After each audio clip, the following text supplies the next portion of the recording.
This video is brought to you by True Tales of Buried Treasure, the largest collection of old treasure magazines in the West. On our website, you can search for individual treasure stories by region, or buy our original magazines themselves. To pay us a visit, please click on the link in the description. Enjoy. During the 1860s, while the nation was gripped by the battles of the Civil War, another lesser-known conflict unfolded in the American West, a struggle between the Navajo people and the few soldiers left behind to maintain order on the frontier. It was during this turbulent time that Kit Carson led a group of soldiers through the entire length of Canyon de Chelly in northern Arizona, rounding up nearly every member of the Navajo Nation. What followed was one of the darkest episodes in Native American history, the forced relocation of the Navajo to Bosque Redondo in New Mexico, an ordeal now remembered as the Long Walk. Among the soldiers assigned to guard the Navajos on this march were two men who would become notable in the lore of lost mines. Known only by their surnames, Mitchell and Merrick, these soldiers began to notice something peculiar. Despite their remote homeland, the Navajo people wore an abundance of silver jewelry and ornaments. Since the Navajos did not practice smelting, Mitchell and Merrick reasoned that the silver must have come from a natural source, perhaps a rich native silver deposit hidden somewhere in the majestic landscape of what is now Monument Valley, straddling the Arizona-Utah border. Their names live on through Mitchell Butte and Merrick Butte, two towering monoliths in the valley that have since become landmarks and starting points for countless treasure hunts. Though a few rich ore samples have reportedly been recovered over the years, no one has ever successfully located the original source of the silver. Of the many versions of this legend, the one that holds up best under close scrutiny seems to trace back to this moment on the Long Walk. After the relocation, Mitchell and Merrick returned to the region under the guise of trappers. While trapping was sometimes tolerated by the Navajo, mining was not. The land was sacred, and the Navajo fiercely defended it against any form of prospecting. On this point, the two men would learn a hard lesson. While they were quietly searching for the source of the silver, they were discovered by an elderly Navajo who had managed to evade Kit Carson's roundup. His name was Hoskanini, a respected Navajo chief. Surprisingly, instead of attacking them, he approached and warned them to stop their search. Mitchell and Merrick, startled but relieved, promised to give up prospecting and stick to trapping. But their curiosity got the better of them. A few days later, believing the chief had moved on, they resumed their search, and this time, they found what they were looking for: the source of the Navajo's native silver. Had they known more about Chief Hoskanini, they might not have been so quick to let their guard down. History now tells us that Hoskanini had spent years hiding from American forces, and during that time he regularly traded silver ornaments made from native silver, likely from the very mine Mitchell and Merrick had just uncovered. Much of the confusion surrounding the fate of this lost mine can be traced back to Hoskanini himself and the carefully crafted story he later told authorities. Today, we can piece together the evidence and see that the two soldiers had stumbled upon the same source of silver that the chief had long used for trade. Oddly, Hoskanini still did not harm the men. As they began their journey back toward Colorado to report their discovery, he appeared once again at their camp. This time, his message was firm. They had been seen at the mine. If they returned, they would be killed. There was no doubt he meant it. Yet Mitchell and Merrick, rather than taking the warning to heart, congratulated themselves on having twice escaped ambush. They were convinced they had discovered a silver bonanza, and they eagerly began planning their return to Monument Valley, where they hoped to finally work the mine that had eluded so many ever since. From the barren lands of the Arizona-Utah border, the nearest settlement in those days lay to the northeast, in the Four Corners region of Colorado.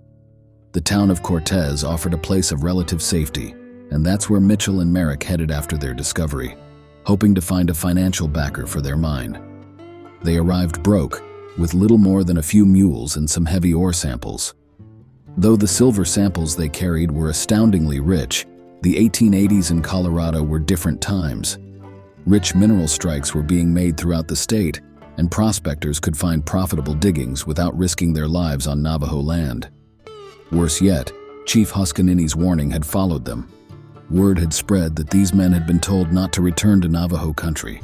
Despite traveling to half a dozen frontier towns near Cortez and sharing their story, Mitchell and Merrick couldn't convince anyone to partner with them. The shadow of danger was just too large. Then, around 1880, a man named James Jarvis arrived in western Colorado in search of a mining investment. Through local contacts, he heard of the Navajo silver discovery and sought out the two ex-soldiers. They gave him samples of their ore, which he had professionally assayed. The results were staggering. The assay reports showed that the ore ran from $500 to $1,000 per ton, an extraordinary amount for silver. And according to those who saw the samples, this kind of ore could be picked up right from the surface. Jarvis, however, was no fool. A seasoned man of the frontier, he didn't rush into deals. He made an offer. He would finance their mining operation if Mitchell and Merrick returned to the valley and brought back more proof. Eager to cash in, the two men returned to the breathtaking yet perilous lands of Monument Valley. And this is where the story becomes murky. Multiple versions exist of what happened next. While the core details are consistent, various native groups have offered conflicting accounts over the years, some blaming others. Yet by piecing together what is known, we can form a reasonable picture of the events leading to the tragedy. Mitchell and Merrick returned directly to the mine, finding it seemingly untouched. They didn't act as if they were in danger, which suggests they felt secure or had underestimated the risks. It's likely they did substantial mining during this trip, eager to impress Jarvis with a haul of ore. The belief is that they were on their way back to Cortez when disaster struck, a theory supported by the large amount of ore found near the scene of their deaths. Though what happened in their final hours can't be confirmed with certainty, historical context provides important clues. By 1880, the Navajos had endured decades of conflict, displacement, and hardship at the hands of outsiders. They were a deeply observant people, and while they had adopted certain customs of the settlers, their territory remained sacred. Even during peacetime, the appearance of white men mining on their land could not be tolerated. One detail is widely accepted and confirmed by accounts from at least two native tribes. Mitchell and Merrick were camped near the base of a towering red monolith when the attack occurred. Mitchell was killed almost immediately, but Merrick, though gravely wounded, managed to escape. He stumbled across the dry and unforgiving terrain for several miles before collapsing beneath another red rock formation. There, he died from his wounds. The attackers buried both men in shallow graves and took their supplies, but they had no interest in the silver ore. The valuable rocks were simply dumped near where the burrows were captured. To understand how this grim episode came to light, we need to look at what followed. When Mitchell and Merrick failed to return, James Jarvis began to worry. After Mitchell and Merrick failed to return, James Jarvis grew concerned. He had financed their return trip to Monument Valley, and at first he may have suspected they had simply taken his money and vanished. But soon, rumors began to trickle into Cortez, stories that pointed not to a swindle but to murder, and to the very real possibility that the two prospectors had found their mine and been killed to keep its location a secret. Determined to uncover the truth, Jarvis organized a well-armed search party, large enough to defend itself against any possible resistance from the Navajos. They went straight to the tribal chiefs. At first, the chiefs were silent, but after repeated questioning and perhaps some threats, they agreed to lead the party to the base of two separate buttes. There, the searchers discovered fresh, shallow graves. When the men began digging, they uncovered the brutally beaten bodies of Mitchell and Merrick. This grim discovery offered the most concrete evidence of the lost mine to date. The buttes where the bodies were found are today known as Mitchell Butte and Merrick Butte, and can be located on any government topographical map. But the evidence didn't end there. At the base of Merrick Butte, where the attack had likely occurred, the searchers also found part of the prospectors' supplies and bags of silver ore, just like the rich samples they had brought to Cortez. Naturally, the search party accused the Navajos of the murders, but the chiefs denied involvement and offered another explanation. According to their account, the two prospectors had stopped one night at the hogan of Chief Huskanini, the very same man who had warned them not to return during their first expedition. The chief gave them mutton to eat and directed them to a nearby spring for water. After refreshing themselves, the men made camp near what is now Merrick Butte. That night, the chiefs claimed, a group of Paiutes encountered the prospectors and accused them of stealing water. An argument broke out. Merrick was killed in the scuffle, and Mitchell, though wounded, escaped into the desert. He was eventually caught or collapsed from exhaustion and exposure, dying alone. The Paiutes, when later questioned, offered a similar version of events but denied any direct involvement in the killings. Although this version seemed plausible, the search party didn't buy it. Several parts of the account clashed with typical native practices of the time. For one, Indians rarely attacked at night. Second, it was unusual for native groups to bury their enemies, yet Mitchell and Merrick had been buried in shallow but respectful graves. Third, and most strikingly, the silver ore had been left behind, despite the known value the Navajo placed on native silver. In light of these inconsistencies, the search party concluded that the Paiutes were responsible and that the Navajo chiefs had told the truth. But no justice followed. The party quickly turned their focus to locating the mine, and when they failed to find it, they gradually returned to Cortez. From a modern perspective, a detective might well take the Paiute version seriously. But back in 1880, prejudice and assumptions ran deep. Settlers believed native peoples were incapable of change, and many dismissed the Paiute story as a cover-up.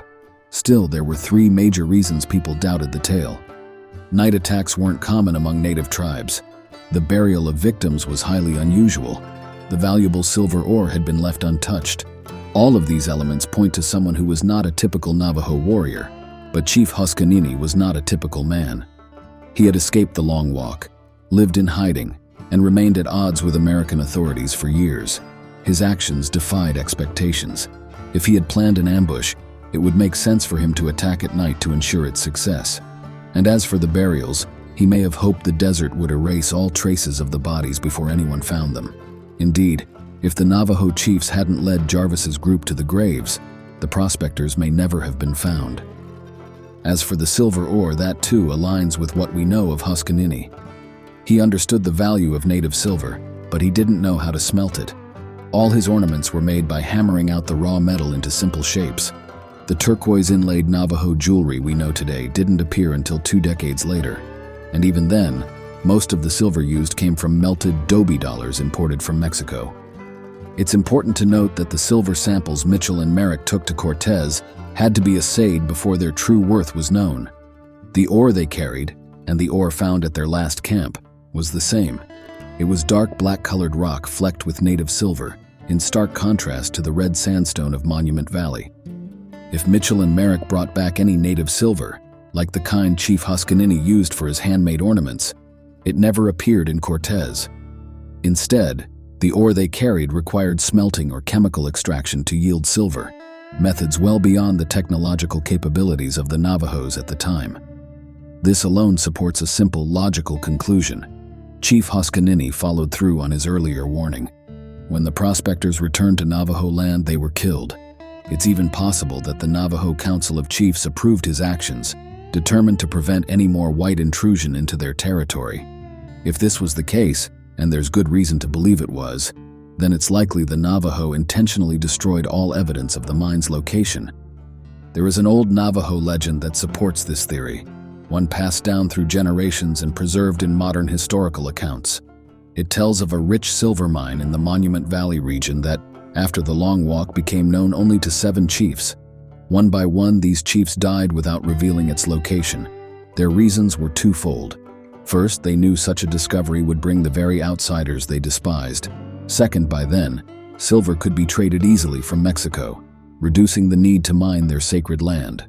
Historians and eyewitness accounts agree. Chief Huskanini was one of those 7.